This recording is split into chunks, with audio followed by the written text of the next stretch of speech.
こんにちは、こまちゃんです。はい、今日はみかんの皮を燃やしていきたいと思います。これはパパがみかんの皮を上手にめくってそれを乾燥させたものです。じゃあ今からこのみかんの皮をこの長いトングでこのね焚き火の中に燃やしていきますよ。で、ここ1本ないけどね、今さっき取れちゃって今入ってます。じゃあ入れます。火がないからちょっと今さっきすごかったけど回るかわかんないけど、じゃあ真ん中に置きます。ボン。ここに置きました。ここに松ぼっくり、松ぼっくりに挟まれてる状態。火つくかな。あ、火ついたー。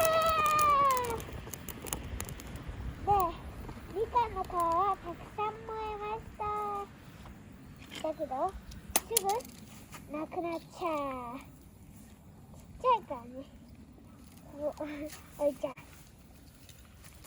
松ぼっくりでみかんの皮すごいんだけどすぐね終わっちゃう。お、松ぼっくりに変わりました。よし、炎ついたんだ。じゃあラストは1個ちっちゃいみかんの皮を燃やしていきましょうかね。すぐだけど皆さん注目見ててくださいね。火にみかんの皮をつけて、みかんが痛い、熱い熱いよって言ってるね。もう火がついてます。開きましょう。はい、みかんの皮に火がつきました。お、終わった感じ。あ、来た。火が来たよ。あ、でもこれ終わるかな、長いかな。花火みたいにパチパチ言ってるね。バチバチ言ってま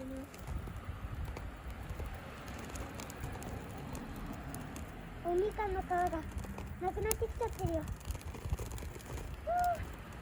みかんの皮がな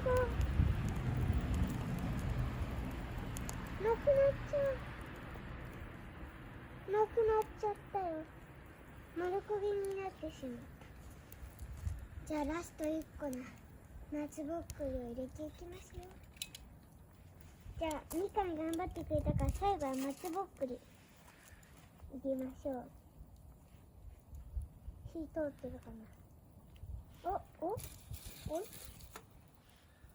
お、来た感じ。お松ぼっくりできたよ。来たよ。はい、また火が出ました。みかんの皮がね、こんな火もあるなんて思わなかったですね。